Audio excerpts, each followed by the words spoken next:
Assalamualaikum warahmatullahi wabarakatuh. Di sini saya akan menjelaskan mengenai lingkungan bisnis dalam konteks lingkungan pendidikan. Sebelumnya, perkenalkan, nama saya Muhammad Haki Windarto dari Universitas Amikom Yogyakarta, program studi informatika dengan NIM 2311578. Di sini saya akan membahas mengenai definisi lingkungan bisnis dalam pendidikan serta pentingnya memahami lingkungan bisnis dalam pendidikan. Pertama-tama, lingkungan bisnis dalam pendidikan merujuk pada semua faktor eksternal yang mempengaruhi operasi dan keberhasilan bisnis yang beroperasi di sekitar sektor pendidikan. Ini termasuk kebijakan pemerintah, perkembangan teknologi, tren sosial, kondisi ekonomi, serta persaingan di pasar pendidikan. Lalu, apa sih pentingnya memahami lingkungan bisnis dalam pendidikan? Jadi, kita perlu penting sekali dalam memahami lingkungan bisnis di pendidikan, karena di sana kita dapat mengambil keputusan yang tepat. Dalam memahami lingkungan bisnis membantu pemangku kepentingan dalam membuat keputusan yang lebih informasional dan strategis. Kemudian poin selanjutnya yaitu adaptasi dan inovasi. Di dalamnya mengetahui tren dan perubahan dalam lingkungan bisnis memungkinkan institusi pendidikan dan bisnis terkait untuk beradaptasi dan mereka dapat berinovasi sehingga tetap relevan dengan kompetitifnya. Selanjutnya, mengidentifikasi peluang dan ancaman. Analisis lingkungan bisnis memungkinkan bisnis untuk mengidentifikasi peluang baru yang dapat dieksplorasi serta ancaman yang perlu diatasi.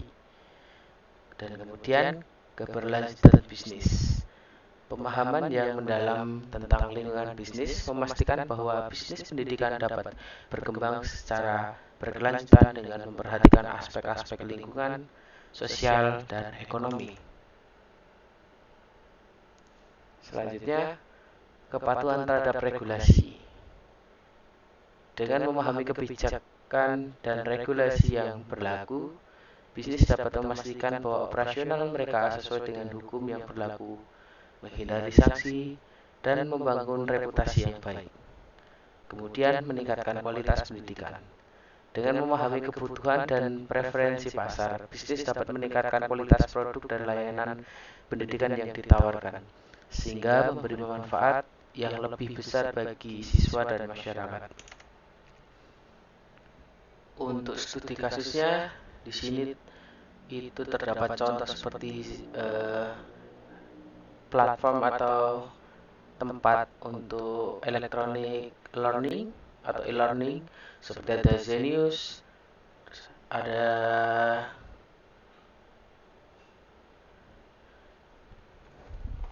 seperti Pahawify maupun Brandly, dan ada banyak sekali e-learning. Di sini kenapa saya menyebutkan studi kasus tersebut? Karena di era modern ini kita dituntut untuk mengikuti perkembangan zaman.